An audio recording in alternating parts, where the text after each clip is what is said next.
So, after UFC 292, UFC Fight Night Singapore is here, and the main event of the fight card is Max Holloway versus the Korean Zombie. Now, this main event is very exciting, keeping in mind the position of Max Holloway in the division, as he has lost to the champion thrice, and the third one was the most dominant loss suffered by Max Holloway.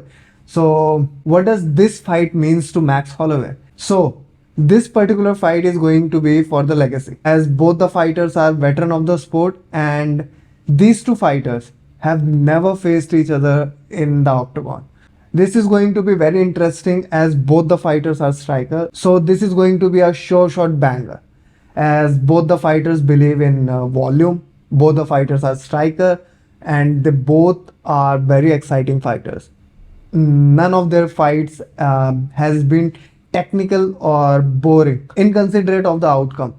There, all the fights have been exciting, entertaining, and they both have a fighting spirit. They both have a dog inside them. So the volume game is going to be there, as we have seen in Max Holloway's last outing, where he defeated Arnold Allen by volume. And about Korean Zombie, he is coming after a loss to the champion, and he is coming after a 1-year layoff. So he will be fully recovered, and he would try to make a statement in UFC Fight Night Singapore. So this fight is going to be very exciting. Besides the point that the whole card is not very entertaining, as the co-main event is between Anthony Smith and Ryan Spann. So for me, Anthony Smith doesn't resonate me as a fighter now.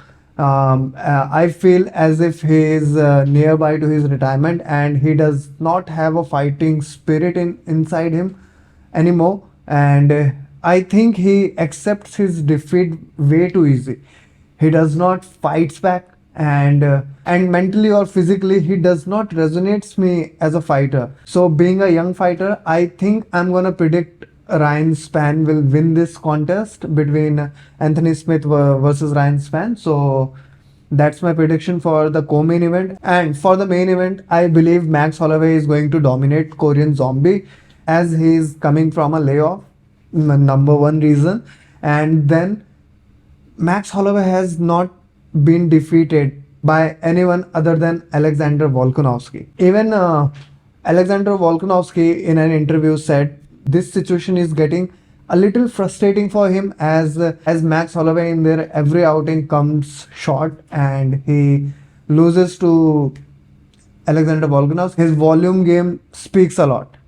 Whether it's Brian Ortega, whether it's Yair Rodriguez, whether it's Arnold Allen, whether it's Calvin Kattar, now the Korean Zombie.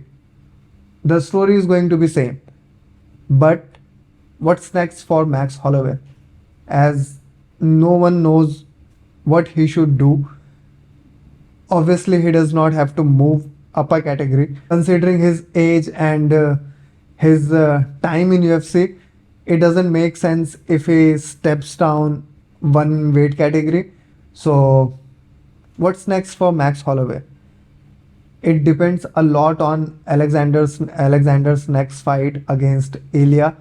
If Ilya wins, then there might be a possibility. So even though he lost to the champion thrice, the dream of becoming a champion again is far from over for Max Holloway. So that's all for today's video. Please like, share, comment, and do subscribe to the channel. Peace out.